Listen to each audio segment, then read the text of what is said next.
molested by a 17-year-old teenager. And he lost it. I don't consider that de-escalation. I don't consider pulling out a firearm and then immediately shooting into a car de-escalation. He had just come from a wedding, from his son, with his fiancée. He told the officers on video, I have everything good in my life. I'm not looking for trouble at all. There was nothing of hate coming out of Mr. Dunn. There was nothing of anger of Mr. Dunn.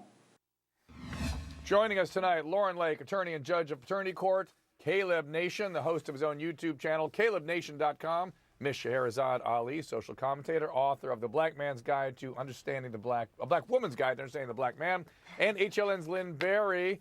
Miss Ali, predictions. What do you think? Well, I kind of think that Trayvon Martin is going to be the big elephant in the room. And I think that the black people on the jury are going to be torn. I think they're going to feel some obligation to the black people out here to vote him guilty. And I think at the same time that the other people in the room are going to do just like the white people did in Trayvon Martin. They're not going to abandon their people, especially on a law about a man with a gun. So I'm worried that it's going to be a hung jury because the black people are going to feel that they have to try to some kind of way avenge the murder of him. Lauren, what do you say to that?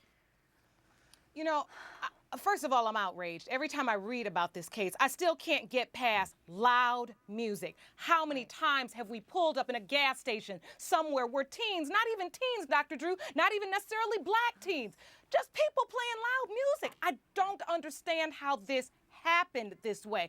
Ultimately, I don't think Michael Dunn's testimony made sense. I didn't find him credible. Compared to the letters he was writing to prison, oh, he was up there really performing yesterday. Yeah, and I'm not only that, hoping Lauren, that I'm going to say not only that, Go but ahead, Doctor. how about the fact that he fires into this car? Now, wouldn't you think if you believe that there was a gun on the other in the vehicle and somebody's hiding there with a gun, you fire at them? Wouldn't your next move to be to run for cover? Because you'd expect them to fire back, not get in your car and go buy a pizza? Go to your hotel, have a drink, and buy a pizza, and the pizza is for your girlfriend because why? You're okay? This makes no sense. And not call police. This Miss doesn't Ali. add up. Dr. Drew. Miss Ali. Dr. Drew, when I heard about the fact that after he did that, he went and ordered a pizza or ate a pizza, it reminded me of back in the 20s, 30s, and 40s when a black man would get lynched. Then the white men who were doing the lynching would bring their wife and family in a picnic basket. In fact, that's where the word picnic came from, pick or N-word. And so I'm not surprised that he was able to eat because they were able to eat after hanging, lynching, gouging the eyes out, cutting the fingers off. They were still able to go and have a picnic and eat. And so this has been the tradition of white men who kill black people. Now that Miss Ali has dropped her usual Molotov cocktail into the middle of our conversation, let me bring Lynn. I know you've got something to say, and Caleb, I positioned you there by Miss Ali. I know you love her so much, and this is a deep honor for you. Your queen is there. Oh, wrong yes. way. No, she's My on the other queen. side. Other side. Yeah, there you go. But I want to bring Sorry. someone into the conversation. His name is John Phillips. He is the attorney for Jordan Davis's parents. Now, John, I understand that there's some details in this case that couldn't have been discussed before that now can be, and are rather perhaps startling about the civil case. Exactly. You know, Michael Dunn and Michael Dunn's agent spent or paid several $100,000 to resolve not just a wrongful death case, but a defamation case. And you know, we've kept that fairly mum because we didn't want the media to get, you know, to jump to conclusions and report that, and then they're going to have a more difficult time finding a jury. But you know, the wrongful death, which is so. John, unusual. I want to interrupt you for just a second. I want to send that back out to Lynn. I want to make sure, Lynn, you got that. So there was a civil case before this criminal case that was settled for hundreds of thousands of dollars. Did you know that? I did sold not. out. I did not know They that. sold out. Well, I'm sorry, what, Miss Ali? They sold out. Well, I wanted to clarify one thing that Miss Ali said. Michael Dunn testified on the stand he actually couldn't eat the pizza because he was physically ill. He got it for his fiancée to try and settle her down because she was so anxious. I think the facts in here are really going to be what's paramount for this jury, who right now are deliberating some of the facts. And it's interesting because two of the most important witnesses that took the stand were both painful for each side. We had the fiance that actually gave two of the biggest pieces of testimony against Michael Dunn. This was someone that was supposed to help the defense. She said Michael Dunn called it thug music. Imagine that sitting with the jurors as they're sitting in there deliberating. That goes to just the state of mind of Michael Dunn, and also that he never mentioned to her, the love of his life, that there was a gun in Davis's car. Never mentioned it to her. There was never a gun found. Yeah, that tremendously hurt the prosecution. There's so many pieces of this that are troubling. And John, I'm going to go back to you real quick. And you said something to one of my producers about something you had learned, and Miss Ali's gonna jump all over this, I have no doubt, about the difference between African Americans and white parents when they have the talk with their kids. White folk think about the talk of being about the birds and the bees, and what are the African American parents thinking about? You know, instead of it being about procreation, it's about life preservation. And, you know, it's about teaching, especially young black boys, about some of the fears in this world, and rightfully so, about some of the I've told them that abuses before. they'll get.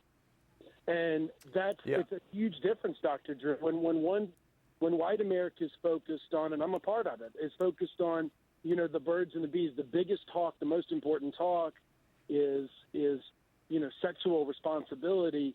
And in the African American community, it's social discrimination, and that it really goes far in some of these talks I have about stand your ground and everything else. And John, Ms. Ali has mentioned that before, and people have attacked her on social media saying that that's inflammatory and racist. I know, and let me ask Lauren what she feels about this. Oh, look, it can't be denied. I am the mother of a 3-year-old child. And believe you me, I am concerned about his life, for his life, and the way people perceive him. That's I'm thinking about, in his lifetime, how am I going to talk to him and explain to him that what his family sees as beautiful and lovable and silly and teenage-like, someone could be fearful of, unreasonably, I reiterate. Right. And could unfortunately harm him because of this. Should he wear his hood when it's raining? You know, is he allowed to just play loud music and be a teenager and be crazy? And look, even decide we're not going to turn our music down because we don't want to. Right. You know, that is not in any way a deadly threat. I am so, I'm just taken aback by the level of anger. And Dr. Drew, look, this even goes back to the case we did a couple weeks ago with the movie theater. So much anger. Yeah. Well, yeah. So, and then we're going to talk later about a situation where unrestrained or improperly treated mental health issues ends up in violence and murder and death. But Caleb, I've not, although other than having given us your sense of adulation for the great Miss Ali, I haven't heard from you otherwise yet. So here's your chance. Dr. Drew, I am about to explode in here with all the stuff that I want to say about this. I think even like full-blown racist would think that this guy is a racist. He has absolutely no excuse, even if he claims self-defense. He went and he shot all those rounds into a car, and then he just left and didn't call the police. He didn't do anything. Like, even if you're afraid of someone, if something like that happens, you call the police to go. He has no empathy at all for these people that you shot a gun. Like, does he do this all the time? Is he so used to it that he's shooting guns at cars like this? Well, and I just think it's absolutely ridiculous that he has no empathy. Miss Ali. No empathy. Go ahead. I think that there's something about not having a conscience when you kill someone or hurt someone or harm someone who doesn't have any value to you. You have to have another kind of civilization and a respect for civilization, rather, to have any conscience about it. He had no conscience. He had more conscience for his dog. Most white people value their dog more than human life. This is how it's been. Ask Michael Vick.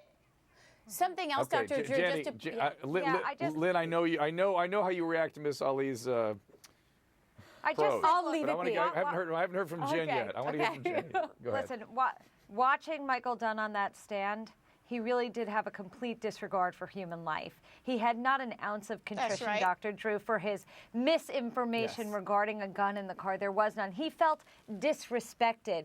Do we shoot people because we feel disrespected? Come on. The guy's got to go away. Find him ridiculous. guilty. John, are you still there with us? Listen, wait a minute. Wait a minute. I am, Dr. Drew. Let me add. Hold on a second, when you're John. dealing- Hold on. Miss Ali is jumping out of her seat. Hold on, John. Miss Ali, I'll give you a last word, John. Miss Ali, go ahead. Okay. Well, what I was going to say is that it's been a history in this country to kill somebody if you don't like what they say. If a black man looked at a white woman, if he smiled at her, if he didn't step off the curb when a white man was walking past, they had a right to kill our man. And so this is traditional. That's all I'm trying to tell you all.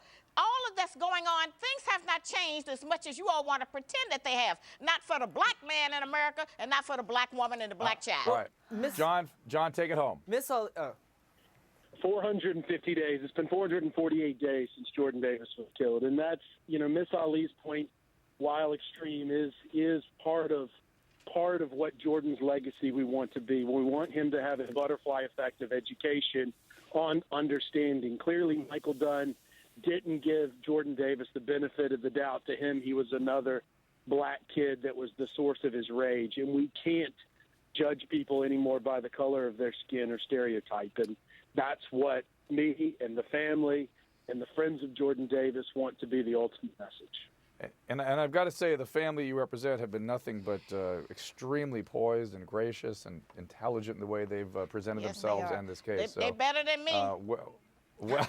Well done. Next up, thank you, John. The Behavior Bureau and